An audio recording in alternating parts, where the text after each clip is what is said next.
Risso, une communauté villageoise dans le développement local.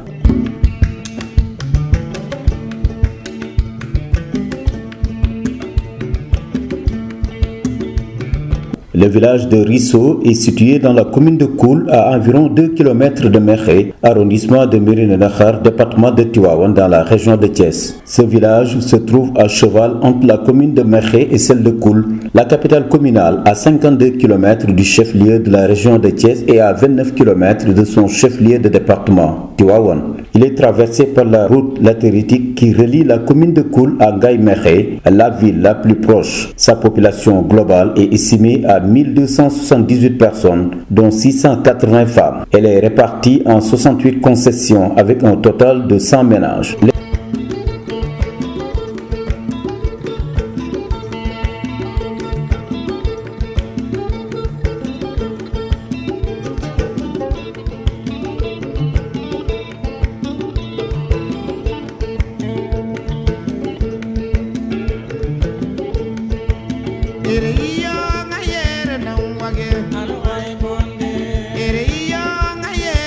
Je m'appelle Momar Fall, enseignant à la retraite. Revenir sur l'histoire de Risso, pour moi, est un exercice très difficile. Le village de Risso aurait été créé en 1600. Sur cette date, par rapport aux personnes qu'on apprête étant les fondateurs de Risso et l'époque vécue, on peut dire que cette date peut être exacte. Même en tout cas, c'est en début du XVIIe siècle, fin XVIe siècle. Là, on en discutera. Mais quant aux fondateurs du village de Risso, il y a plusieurs versions. La première version, qui était défendue par Feu Elhadji Samba Thiébo, ancien chef de village de Nged, et la version suivant laquelle Faratank Mawedj serait le fondateur du village de Risso. On raconte que Faratank Mawedj, qui était le frère du Damel Amari Ngoné Sobel, avait pour charge de sillonner par exemple les villages du Gateigne, à l'époque la zone, pour maintenant collecter les impôts. En traversant par exemple le site actuel de Risso, il a remarqué que les terres étaient de belles terres. L'environnement était vraiment intéressant. Et il décida de s'y fixer. Mais à l'époque, il y a un forgeron appelé Ondulo qui y habitait. Il est venu, ils ont construit des huttes. Mais à la tombée de la nuit,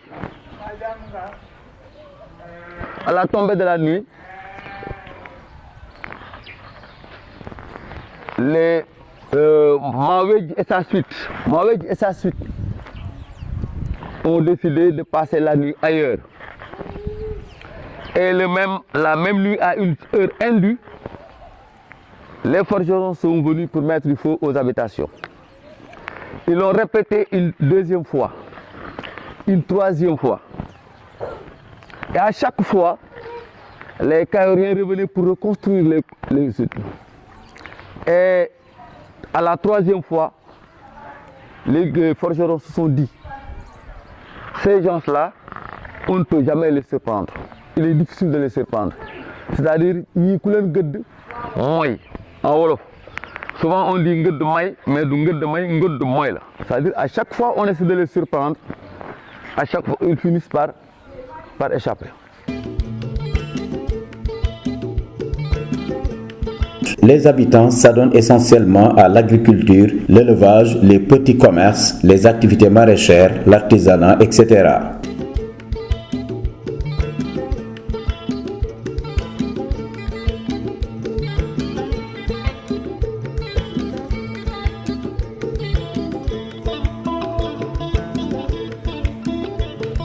Donc je suis Ndiakat Fall, je suis habitant de Risso et producteur agricole. Principale activité agriculture hivernale et combinée avec l'élevage. Risso, c'est vraiment un village agricole, traditionnellement agricole. Les principales activités au niveau du village, c'est l'agriculture et l'élevage. Aujourd'hui, comme on l'a dit tantôt, l'agriculture connaît beaucoup de difficultés liées donc, au changement climatique, le déficit pluviométrique, mais liées aussi à l'accès aux semences et la réduction des surfaces cultivables. Cela du fait de l'urbanisation galopante qu'on est en train de constater dans le village. Donc aujourd'hui, les enjeux, c'est d'abord la gestion de l'espace agricole, l'espace du terroir villageois, des terroirs villageois, mais aussi la gestion de la fertilité des sols et la sécurisation du foncier. Ça, je pense que c'est des éléments qui sont fondamentaux pour qu'on puisse maintenir l'agriculture.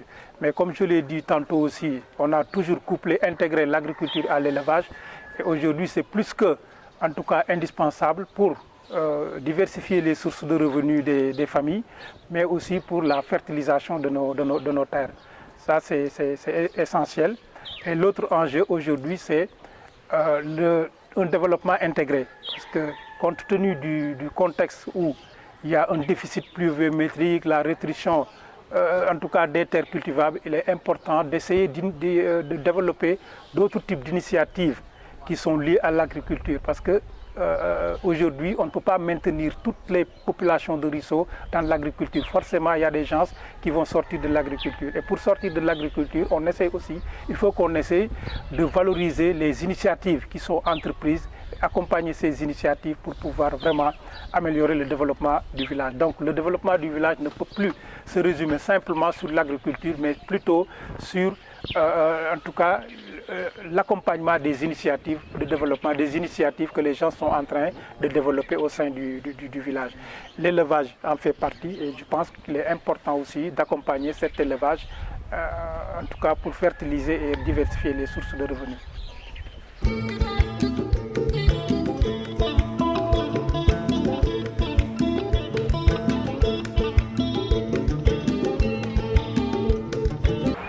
Je suis Samba Mbaye, je suis animateur paysan, membre du groupement paysan de Risso et de l'UGPM.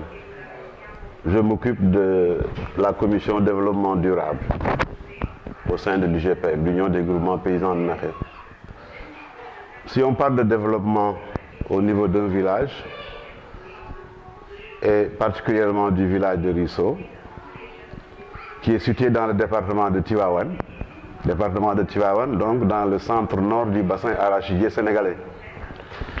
Alors, qui parle de centre nord du bassin arachidier, va parler nécessairement de dégradation des sols, due à une agriculture minière qui a continué à exploiter l'arachide pendant plus d'un demi-siècle, avec l'utilisation abusive d'engrais chimiques et de mauvaises pratiques agricoles, qui ont amené toute cette déstructuration quand même de la texture du sol. Si on parle de développement d'un village, c'est déjà avec des principales activités agricoles, production animale, production végétale. Ça veut dire qu'il y a une contrainte liée d'abord à l'environnement de production, mais également à partir de 1984, avec la nouvelle politique agricole, qui avait un objet de responsabiliser les paysans, il y avait eu un désengagement de l'État qui n'a pas favorisé aussi la prise en main par les paysans eux-mêmes de leur destinée, de leur développement. Ça, c'est aussi une autre contrainte liée à l'organisationnel. Une troisième contrainte est liée au savoir-faire paysan qui n'a pas été totalement valorisé. Parce que quand on dit désengagement de l'État, ça veut dire que l'État, pendant un temps, a géré un État avec une puissance État central. Donc toutes les décisions se prenaient en haut, et là le paysan ne faisait qu'appliquer. Et comment il le faisait? C'est à travers des transferts de technologie qui n'étaient même pas transferts comme on le sait aujourd'hui, de manière participative. C'était plutôt d'utiliser ma technologie comme je vous la dicte. C'était un peu ça. Et là, ça a créé beaucoup d'abus et qui ont également travaillé sur l'accentuation même de la dégradation des sols et de son environnement de production. Parce que quand les familles ont commencé à perdre leur revenu agricole, en tout cas, il y a eu des alternatives de recherche de solutions qui a beaucoup utilisé le déboisement. Donc, déboisement veut dire érosion éolienne.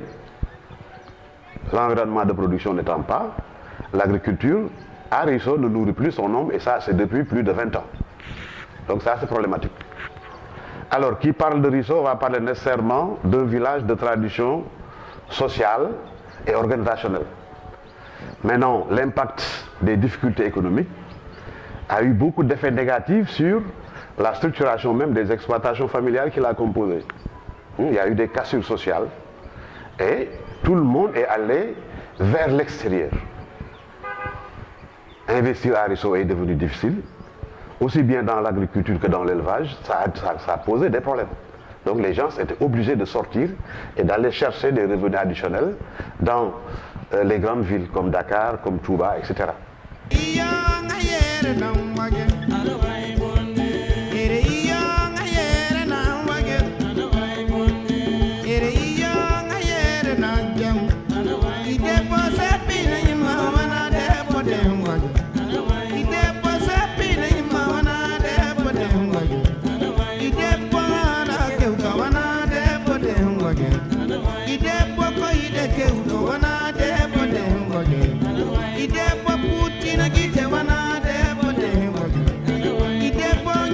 Sow, administrateur civil à la retraite ici à Risso, ancien gouverneur adjoint de la région de Louga, la région de Sédhiou, la région de Fatick.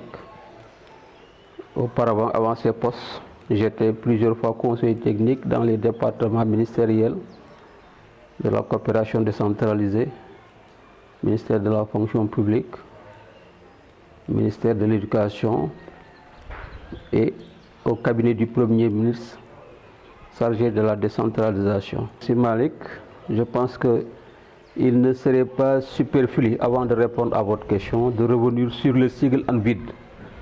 Le A signifie association, N, nouvelle, V, vision, développement. C'est plus qu'intéressant, parce que vous avez dit nouvelle vision, parce qu'auparavant, les gens avaient une certaine vision du développement. Pensaient que le développement devait venir d'en haut, pour dire en bas. Aujourd'hui, c'est tout à fait l'inverse. Le développement doit partir de la base. Donc, c'est la raison pour laquelle je pense que votre démarche est tout à fait novatrice et salutaire.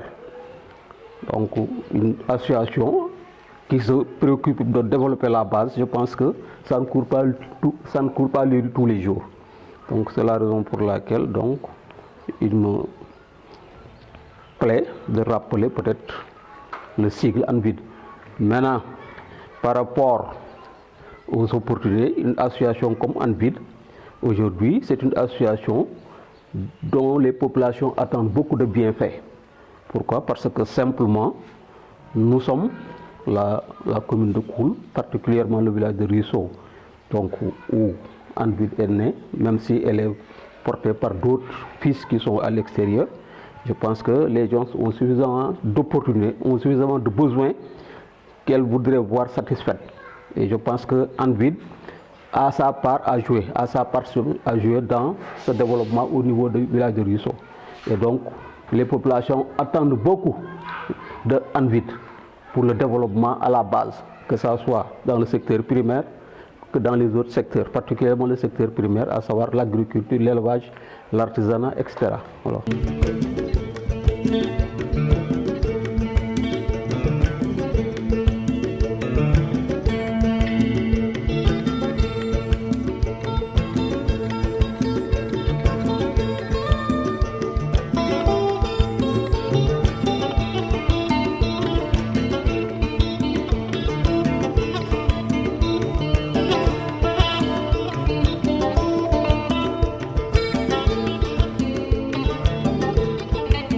ruisseaux se cohabitaient, se frottaient.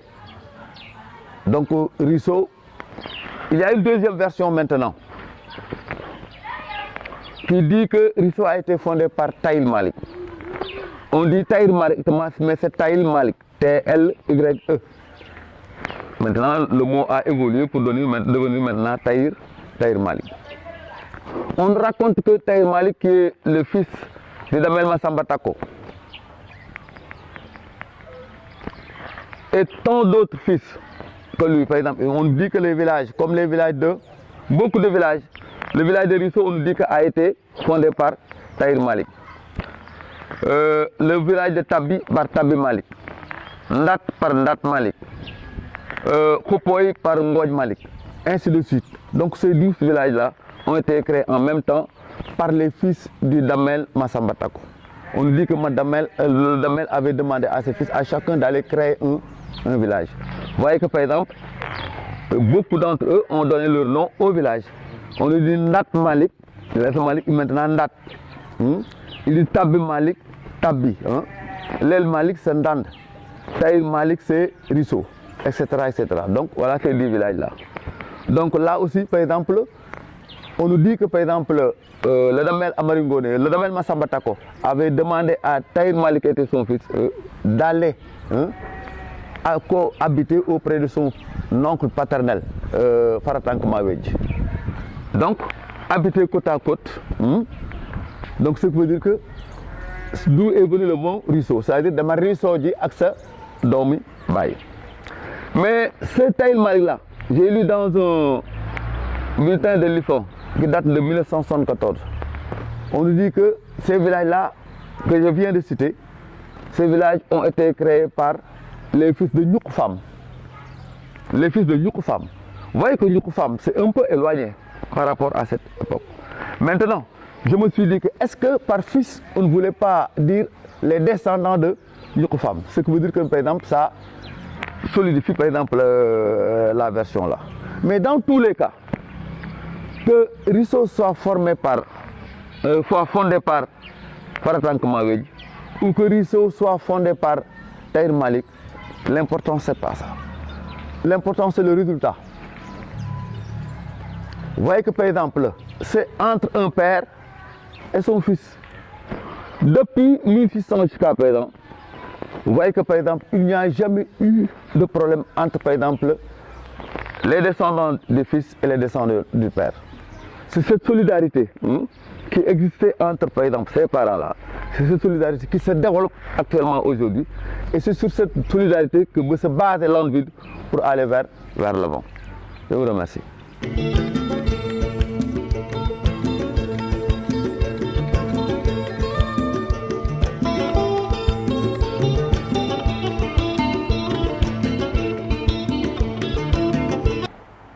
Je m'appelle Modou Fall, maire de la commune de Koul.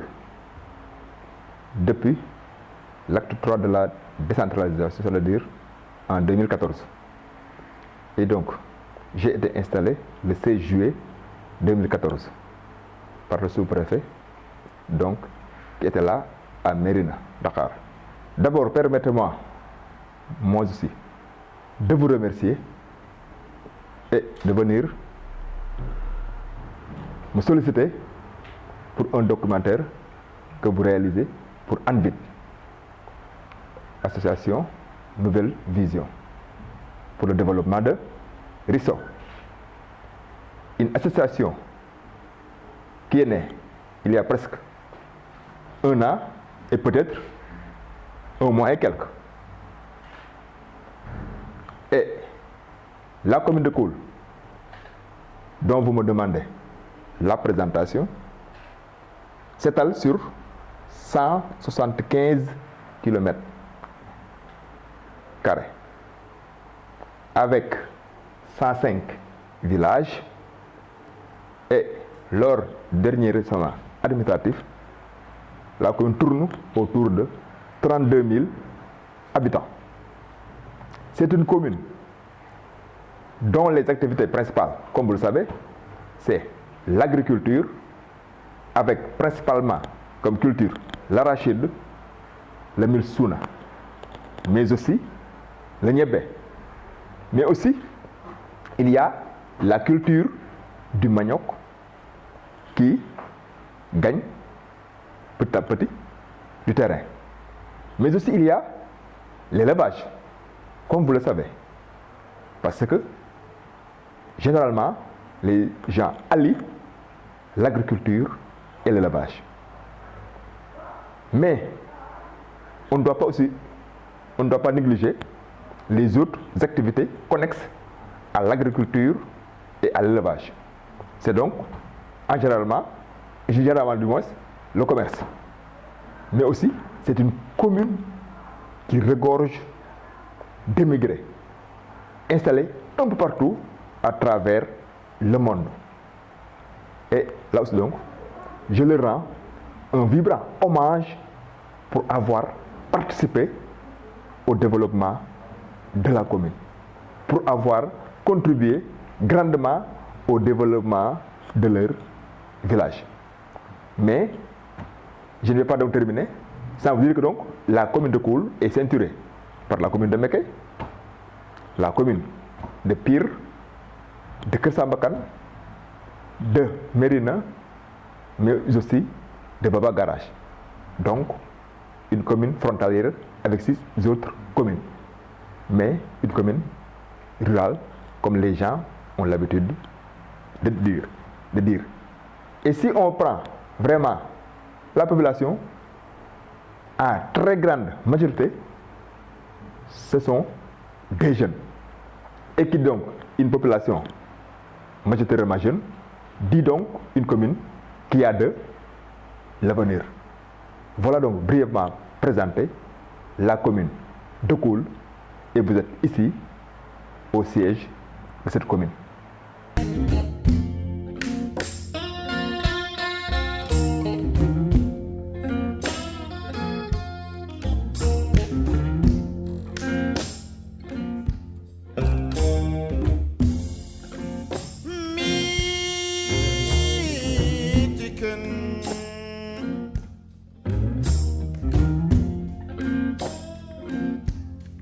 Anvid.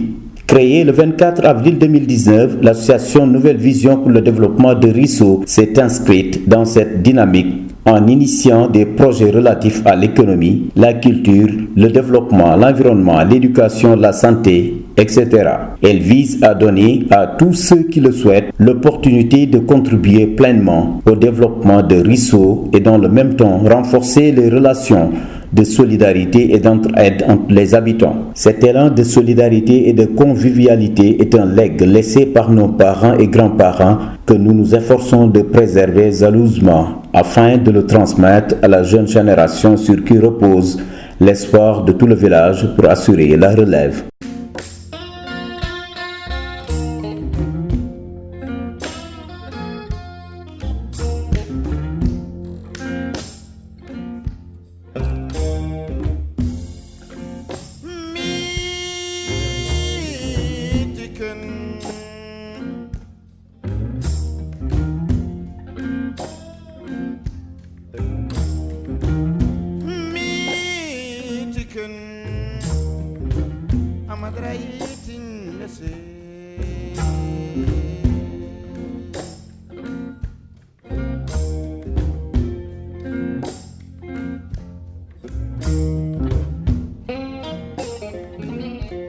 Momar Kandji, donc natif de Risso.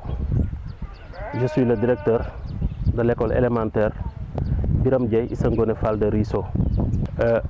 L'école occupe une place très importante donc, dans la vie des populations ici à Risso. Donc, comme nous le savons tous, l'école donc est un instrument, donc un outil indispensable donc, dans l'éducation et la formation des jeunes. Donc l'éducation de base donc, est assurée donc, ici au niveau de l'école. Et ça participe grandement aussi donc, dans la vie, dans l'activité donc, de tous les jours. Et surtout dans un milieu comme le nôtre.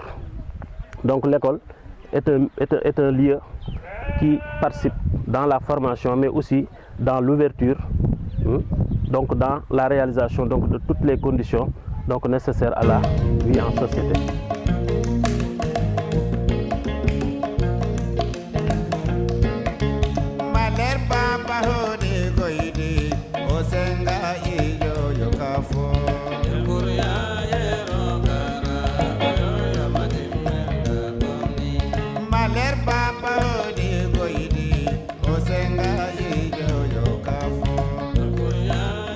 En fait, moi je pense que c'est une très bonne initiative parce qu'on a l'habitude de le dire. Il y a beaucoup d'initiatives qui ont été prises il y a de cela 30 ans, 40 ans, mais parfois on a besoin aussi de nouveaux souffles pour repartir. Et je pense que c'est ça que Anvid est en train d'apporter au niveau du village de Risso, c'est-à-dire un nouveau souffle au type d'organisations qui ont toujours existé à Risso et qui ont besoin de se moderniser et effectivement de s'adapter au nouveau contexte. Et je pense que c'est ça l'apport de Anvid. Et peut-être ce qu'on peut demander à l'Anvid dans le domaine de l'agriculture, c'est comment l'Anvid peut s'engager surtout dans le domaine de la sensibilisation. Parce qu'aujourd'hui, quand on parle d'agriculture, on pense à la sécurité alimentaire. Et je pense que la pandémie nous a tous montré les difficultés que les gens ont pour garantir leur sécurité alimentaire, qui est fondamentale. Donc, Anvid doit vraiment travailler dans la sensibilisation. Et quand on parle de sensibilisation, comment faire pour qu'au moins il y a certaines personnes qui restent dans l'agriculture, parce que tout le monde ne peut pas quitter l'agriculture. Il faut qu'il y ait des personnes, des jeunes qui puissent rester dans l'agriculture et continuer donc à gérer nos espaces, notre terroir. Mais comment aussi Anvid peut accompagner pour faciliter tout ce qui est accès aux semences, aux intrants. Aujourd'hui, même quand on parle d'agriculture, il y a des difficultés d'accès à des semences de qualité. Comment on peut travailler? Comment Anvid peut travailler avec les autres organisations qui s'activent dans le développement pour mettre en place un dispositif de production de leurs propres semences, de conservation et de production, de production et de conservation des semences, que ce soit des semences pour les produits vivrières tels que le mil, le niébé et autres, mais aussi pour l'arachide. L'arachide qui est aujourd'hui, au-delà des aspects financiers, mais qui est devenu aussi une culture vivrière. Parce que je pense que dans toutes les familles, on consomme beaucoup d'arachide. Donc je pense qu'à ce niveau-là, peut-être il y a des efforts à faire, que ce soit dans le domaine de l'animation, dans le domaine de l'accompagnement à l'accès des semences, et Anvid pourra vraiment accompagner dans ce domaine.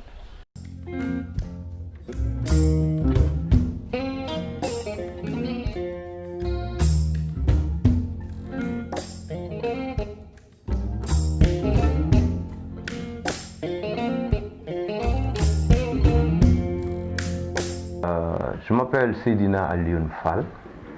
Je suis l'infirmier chef de poste de Koul, qui est dans le district de Mekhe, donc dans la région médicale de Thiès. En fait, comme je viens de le dire tantôt, hein, le poste de santé de Koul, n'est-ce pas, est dans le district de Mekhe.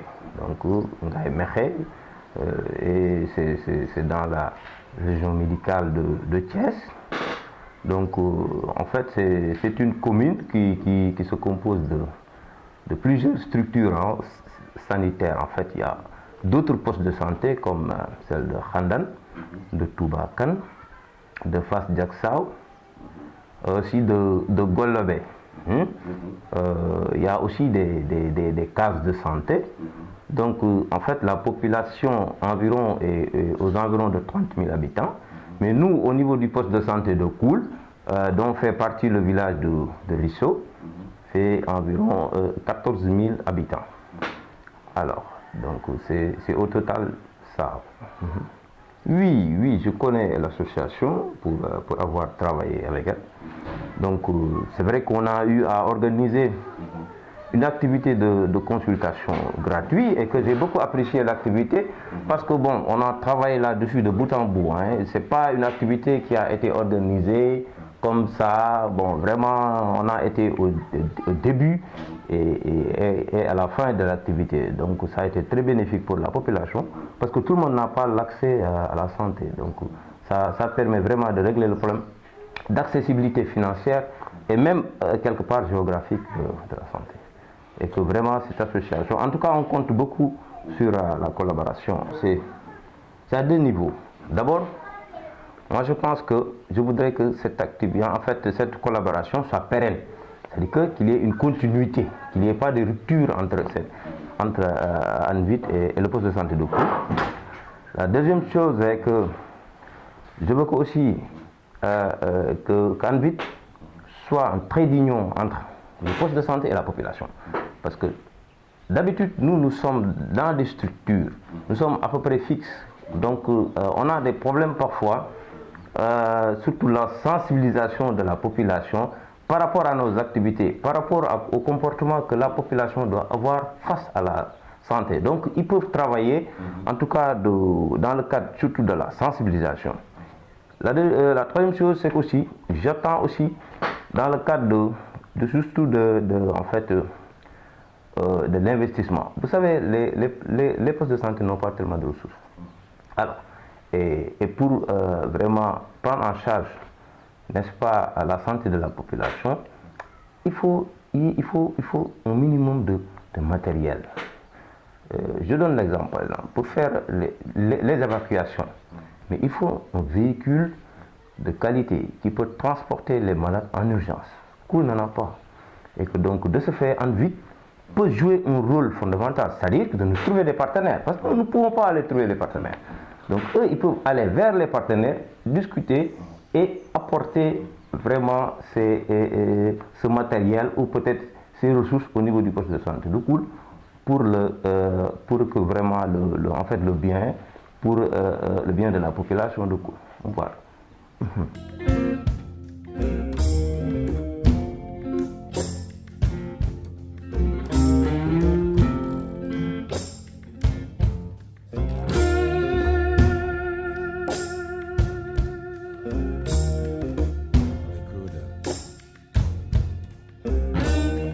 D'abord, une fierté pour moi, en tant qu'aussi donc, comme vous l'avez dit, natif de Risso. Beaucoup d'associations donc ont vu le jour à Risso. Et si on parle vraiment de mouvement associatif, je crois que Risso est à l'avant-garde. Risso donc fait partie des villages précurseurs. Si on prend le cas de la FONX, de l'UGPM, CNCR, je crois que c'est un fils de Risso qui a été presque à l'origine. En l'occurrence, Fodiogo Fall, et nous prions que Dieu lui réserve une place de choix au paradis. Maintenant, qu'est-ce que j'attends d'ANVIT? Je crois que un partenariat fécond. Et il y a des choses, peut-être, que la commune ne pourra pas faire à Risso, mais là, on tend la main à ANVIT pour une collaboration franche et surtout une collaboration qui va impacter positivement le développement de Risso. Et les fruits commencent à être palpables. Je prends comme exemple l'école de Risso. Et c'est ça aussi donc que nous demandons. Peut-être, c'est un regret pour moi, elle est venue un peu tard. C'est ça peut-être mon regret. Mais, comme dit l'adage, mieux vaut tard que jamais. Et les premiers fruits que nous sommes en train de cueillir, certainement donc, sont déjà prometteurs. Si bien que, avec ANVIT, certainement, Risso, sous peu, va connaître un nouveau visage. Mais nous, en tant que maire de la commune, comme j'ai dit, je tends la main à toutes les associations de la commune. Parce que la commune a besoin de tous ses fils, de toutes ses filles, pour que demain, elle va être citée parmi les communes les plus prospères et les plus développées du Sénégal. Ma recommandation principale, c'est surtout que généralement, il est difficile de gérer un groupe. Les humeurs ne sont pas les mêmes. Parfois, les intentions ne sont pas les mêmes. Mais qu'ils soient toujours unis pour le même objectif. Le même objectif, c'est quoi? Le développement de Risso le développement de Risso. Donc, qu'ils ne regardent pas dans le rétroviseur. À chaque fois qu'il y a des problèmes, que la concertation, le dialogue soient au devant pour régler certainement les problèmes qui ne vont pas manquer de se dresser sur son chemin. Je dis donc le chemin de Anvit. Vraiment, voilà quelques recommandations. Une recommandation, je veux dire, principale que j'ai fait à l'endroit de Anvit. Et encore une fois, bravo aux initiateurs de Anvit, mais aussi bravo à tous ceux qui ont adhéré à Anvit. Et c'est ça donc, Risso. Risso, qui a été toujours le village pionnier dans le mouvement associatif. Merci.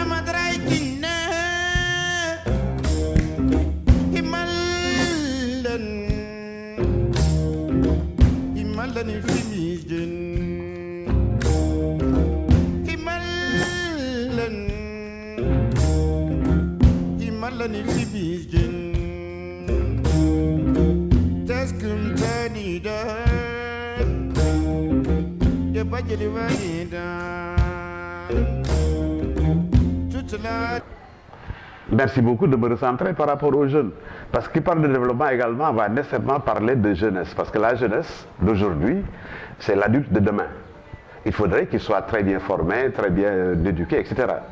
Il y a eu un problème. Parce que malheureusement, pour le Sénégal, et particulièrement pour les villageois que nous sommes, sur 100 élèves inscrits au CI, on va retrouver une dizaine à l'université. Et ce n'est pas évident. Dakar n'est pas facile, les universités dans les villes. On connaît dans le chemin un certain nombre de déperdus scolaires. Ces jeunes-là nous reviennent, mais essentiellement dans nos exploitations familiales, on n'a pas de service à leur confier. Hein? Les jeunes n'aiment pas l'agriculture parce que l'agriculture n'est pas, ça n'attire pas, ça n'a pas de revenus consistants. Et c'est là la problématique. Ces jeunes-là, une fois de retour au village, vont chercher autre chose. Et c'est ça qui fait qu'ils sont à Dakar, ils sont dans les, là, ils sont un peu partout. Hein? Et ça devient problématique. Donc, nous, au niveau de l'UGPM, on a travaillé beaucoup sur le suivi des exploitations familiales de 2001 à 2007. Et on s'est rendu compte qu'il y avait une très grande problématique. C'était la problématique de la question des jeunes au sein des exploitations familiales, qui était notre périmètre de sécurité. Le jeune qui revient, l'exploitation n'a rien à lui offrir, il va chercher autre chose, parce qu'il veut travailler. Ils ont toujours l'ambition et le vouloir, mais il y a des problèmes. Et quand tu sors de chez toi, et que tu n'as pas de compétences à vendre, ça c'est un problème. Donc les jeunes nous reviennent et on peut les appeler des gens qui n'ont rien à faire. Et là, ils continuent, ils vont chercher dans l'Eldorado en Europe et dans les autres pays. Aujourd'hui, il y a beaucoup de jeunes qui sont déjà installés quelque part en Europe ou dans les autres pays.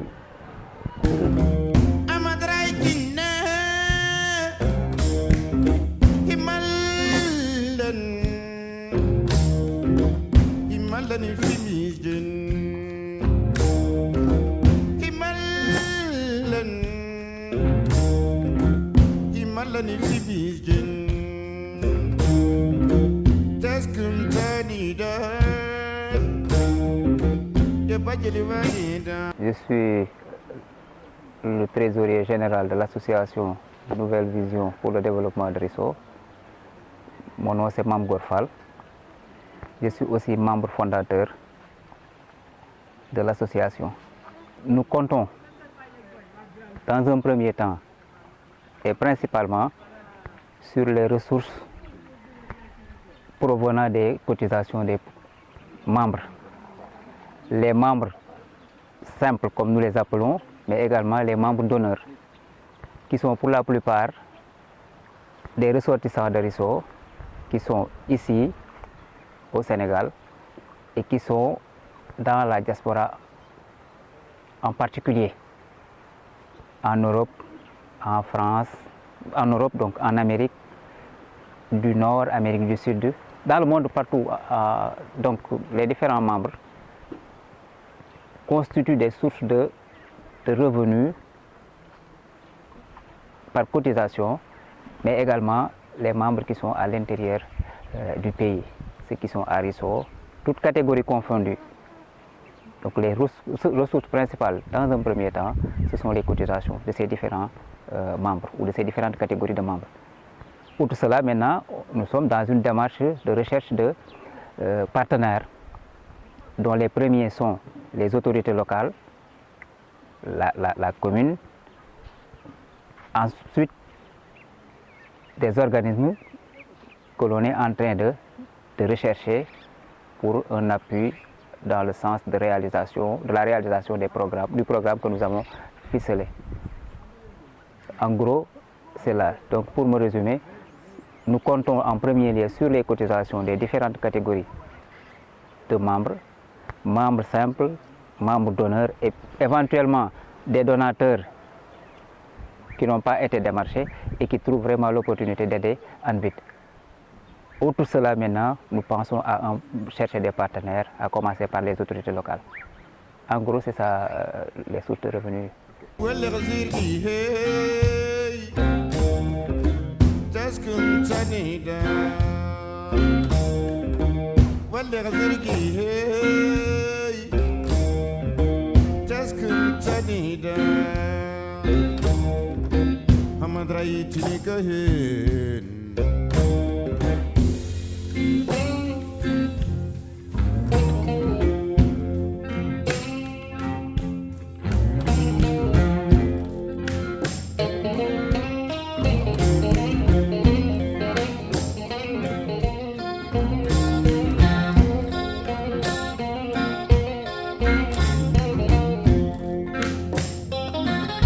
Comme je l'ai dit tantôt dans mon introduction, quand le développement partait du sommet vers la base, souvent les gens ne se sentaient pas intéressés. Mais du moment que c'est l'inverse, ça part de la base, je pense que c'est les acteurs qui doivent définir leurs priorités. Après avoir défini leurs priorités, ils se doivent de participer, de s'engager. C'est pourquoi aujourd'hui on parle de développement à la base DAB, ou développement endogène, ou développement participatif. Ça dépend du mot, de l'adjectif qu'on voudra coller à développement. Mais un développement vraiment qui prend en compte les priorités des populations, il doit partir de la base. Et je pense qu'aujourd'hui, le créneau porteur, c'est la participation. C'est la participation. La participation de qui? Des acteurs. Après avoir identifié les besoins des acteurs. Parce qu'on ne peut pas développer quelqu'un. L'adage dit qu'on ne développe pas quelqu'un, mais on se développe. Le développement, c'est quelque chose de réflexif. Voilà. Merci Malik. Également, c'est une question qui vient en droite ligne avec la deuxième. Pour atteindre les objectifs, je pense que le maître mot, comme je l'ai dit, c'est la participation. Après la participation, c'est véritablement l'efficacité. Cela veut dire que les populations se sentent concernées par ce que ANVID fait. Si les populations se voient à travers les actions d'ANVID, je pense que c'est une association qui peut avoir des lendemains meilleurs devant elle. Et je pense qu'il n'y a pas à chercher le midi à 14 heures. Aujourd'hui, il faut prendre en compte les besoins des populations, il faut impliquer les populations. In fine, il faut vraiment que les populations se sentent concernées, donc que leurs besoins soient pris en compte, que leurs aspirations soient satisfaites. On ne peut pas tout satisfaire, mais satisfaire de manière peut-être globale dans la majorité. C'est vraiment de répondre aux aspirations des populations, que ce soit dans l'agriculture, que ce soit dans l'élevage, que ce soit dans l'artisanat, la culture. Ce sont des domaines qui sont là, des terrains en friche où ANVID peut vraiment exceller. Voilà.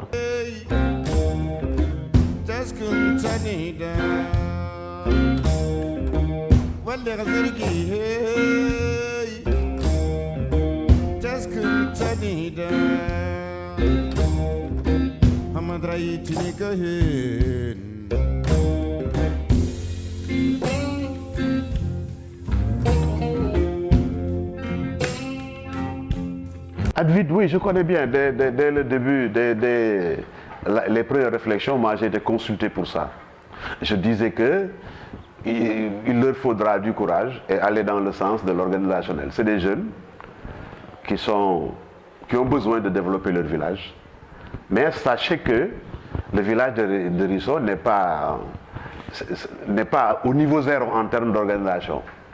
Depuis son installation, Risso a connu que des organisations et la solidarité interne a toujours accompagné le développement social quand même de tout ça. Donc, étant natif de Risso, le sentiment que j'ai de l'association ANVIT, Nouvelle Vision pour le développement de Risso, donc c'est un sentiment de fierté, vraiment un sentiment de fierté, donc un sentiment de satisfaction aussi, parce que nous savons que ANVIT est une association qui est venue à son heure. À son heure. Pourquoi je le dis? Parce que dans un contexte où l'État se désengage de plus en plus donc de la gestion de certains secteurs stratégiques comme l'éducation nationale, comme la santé, donc c'est des compétences maintenant qui sont transférées aux collectivités locales. Et l'État donc se désengage de plus en plus.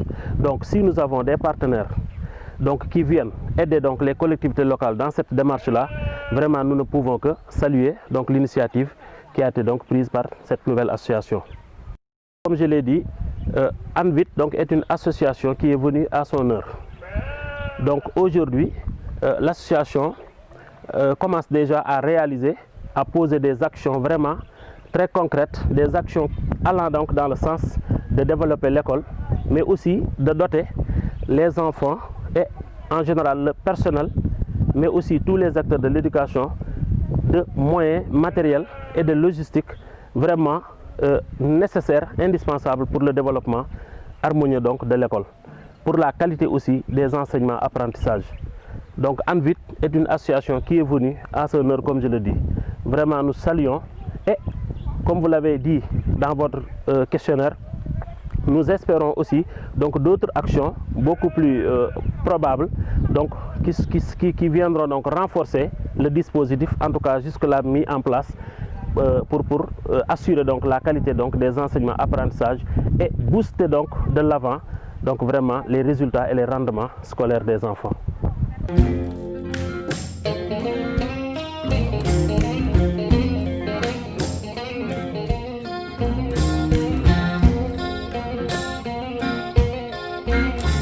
Voilà, pour cette première année, à part les démarches relatives aux documents administratifs tels que les récépissés, la confection des cartes de membres, nous avons commencé par réhabiliter l'école. On a réfectionné les portes et fenêtres des classes, des salles de classe. On a construit un mât pour un drapeau. On a rehaussé le mur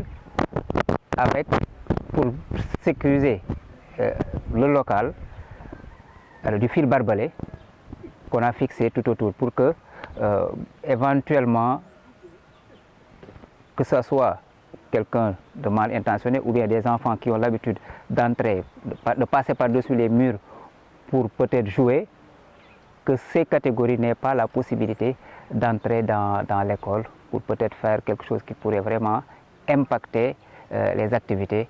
Et l'école, comme nous le savons, est conçue vraiment pour l'éducation, en tout cas pour les enseignements apprentissages de nos enfants.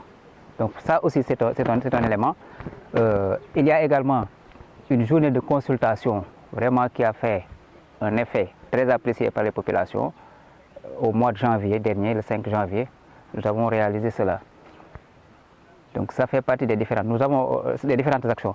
Il y a également, avec la venue vraiment surprise de la pandémie à Corona, l'association, en collaboration avec les différentes structures qui sont à Risso, a eu à faire des actions allant de la sensibilisation des populations sur le respect des gestes barrières pour se protéger contre la maladie, mais également on a eu à distribuer des masques, on a eu à distribuer des vivres, on a mis des points de lavage pratiquement partout, on a donné aussi des gels aux différents boutiquiers. Voilà, en gros ça fait partie des actions que nous avons vraiment eu à réaliser pour l'instant. Plus maintenant des actions, on a fait des actions sociales, comme au début on avait commencé à financer, pas à financer, mais à contribuer avec une somme vraiment légère en cas de maladie. Je ne parle pas de maladie, et en cas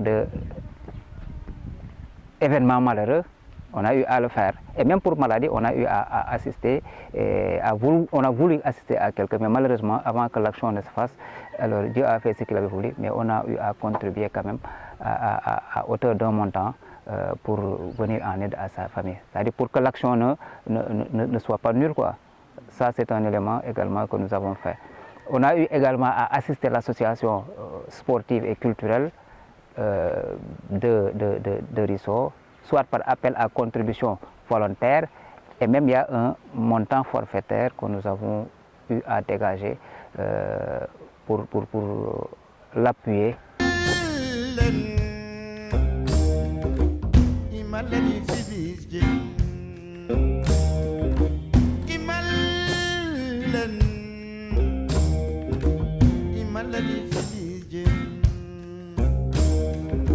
Ok, d'abord, ce que je demande à Anvit, c'est d'abord de toujours s'enquérir de la situation des structures. Moi, je pense qu'on ne peut pas apporter son aide quelque part sans savoir réellement ce qui se passe. D'abord, il faut une collaboration très étroite, qu'on puisse se partager des informations, qu'on puisse savoir, en fait, quelles sont les difficultés de la structure, quels sont les objectifs de la structure, n'est-ce pas? Quel est le problème de santé de la population? Quels sont les difficultés, en fait, les problèmes de santé couramment rencontrés?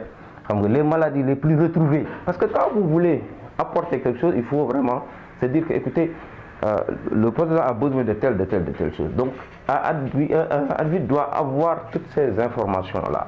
Donc, ça, c'est la première chose. La deuxième chose, c'est que Advit aussi devrait surtout travailler dans le cadre de la sensibilisation. En tout cas, nous, je pense que la santé, c'est d'abord préventive.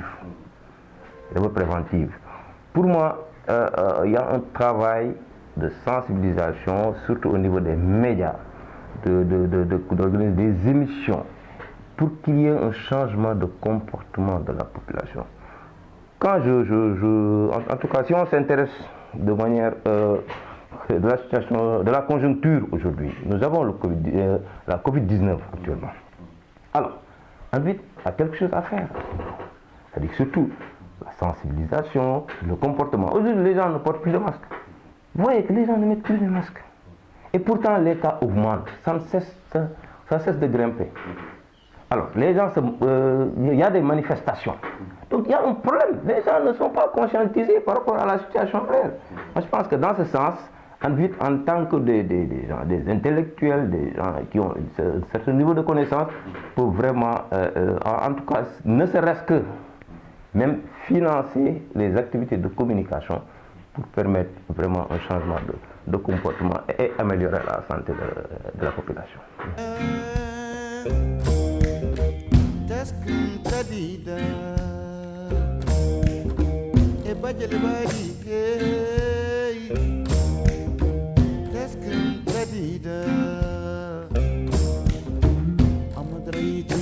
La commission sociale, bon, c'est une commission transversale parce que, par exemple, c'est une commission qui traite de l'organisation. Quand on dit organisation, je pense que, par exemple, dans toutes les commissions, par exemple, à chaque fois qu'il y a une action à réaliser, la commission, par exemple, sociale, culturelle, l'organisation y est impliquée. Bon, dans le cadre de ces activités, cette année, peut-être, je ne peux pas dire qu'on a beaucoup fait. Je dirais qu'on a beaucoup fait. Déjà, par exemple, l'action qu'on vient de faire dans le cadre de la pandémie, déjà, c'est quelque chose de très important. Et c'est une action, comme je l'ai dit, que c'est une commission transversale. Donc, c'est une action que nous avons organisée, nous, et maintenant, et toutes les associations, par exemple, du village, les daïres, les mbotaïs, nous tous, nous avons travaillé en synergie pour réussir cet acte-là. Et moi, je pense que sur le plan des résultats, ça, la réussite la plus grande, c'est cette réussite-là. Le fait de pouvoir, par exemple, solidariser. Parce qu'on parle de solidarité. Il faut que, par exemple, les entités qui se trouvent au village soient solidaires d'abord. Hein, pour maintenant, pour donner plus de force à cette solidarité que nous voulons que nous voulons apporter au niveau du village. Mais maintenant, la solidarité ne s'arrête pas seulement à apporter. C'est-à-dire que laisser les gens là, à chaque fois nous allons chercher de quoi leur apporter. Maintenant, il faut, comme le disent les Chouans, leur apprendre par exemple à pêcher au lieu de leur donner du poisson. C'est-à-dire essayer par exemple de développer des actions qui puissent par exemple qui puissent apporter par exemple une ressource économique aux populations. En gros, voilà ce que je peux dire de la commission.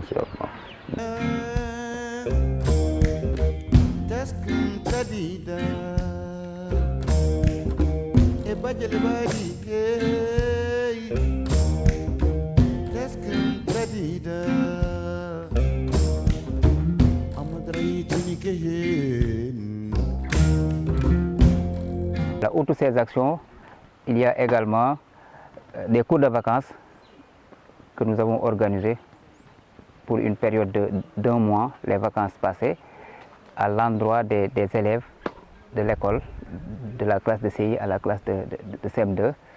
Il y a également une tentative, c'était une action qu'on tentait, on l'avait démarré quand même,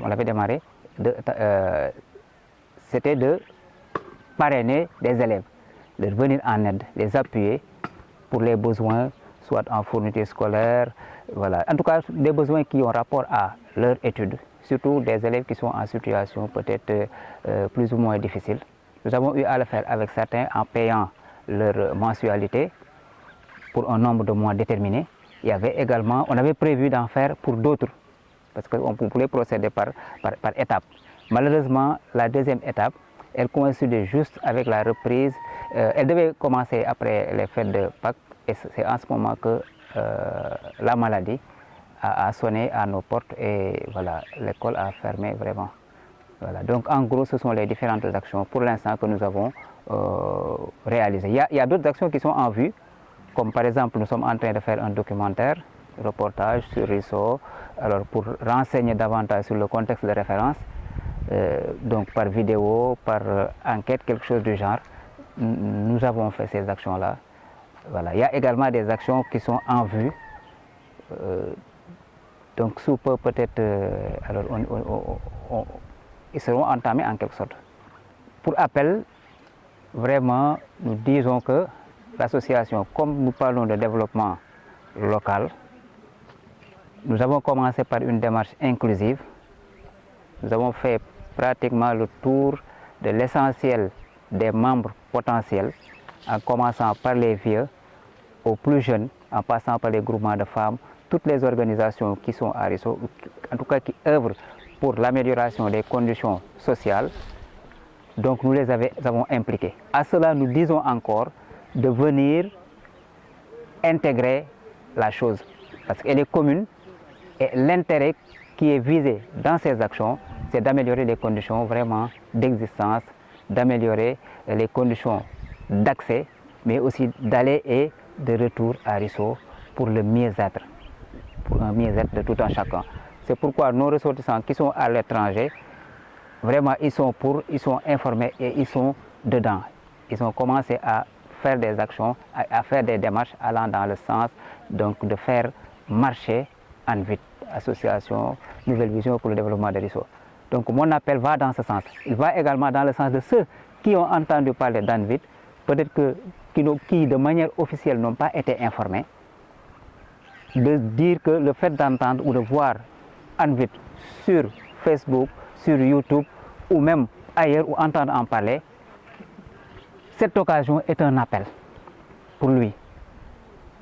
Donc il peut venir intégrer ANVIT pour le bien-être, pour le mieux-être vraiment de la population rissoise. Par ailleurs, il y en a qu'on avait désignés comme membres d'honneur, chez qui nous allons sous peu nous rendre pour les informer sur le projet ANVIT, et ça sera l'occasion également de les inviter vraiment à venir. En gros, outre donc l'appel que nous lançons à tout un chacun qui est ressortissant de Risso ou bien même quelqu'un qui aime participer au développement de Risso, outre cet appel, nous disons que l'association, elle est ouverte à tout le monde. toute expertise, toute expérience pouvant faire améliorer, ou bien pouvant en tout cas faire que nous évitions quelque chose qui pourrait faire que nous rations nos objectifs, tous ces individus-là sont les bienvenus. Et nous leur demandons de venir participer d'une manière ou d'une autre à l'exécution de ce projet si ambitieux que nous nourrissons pour notre cher village.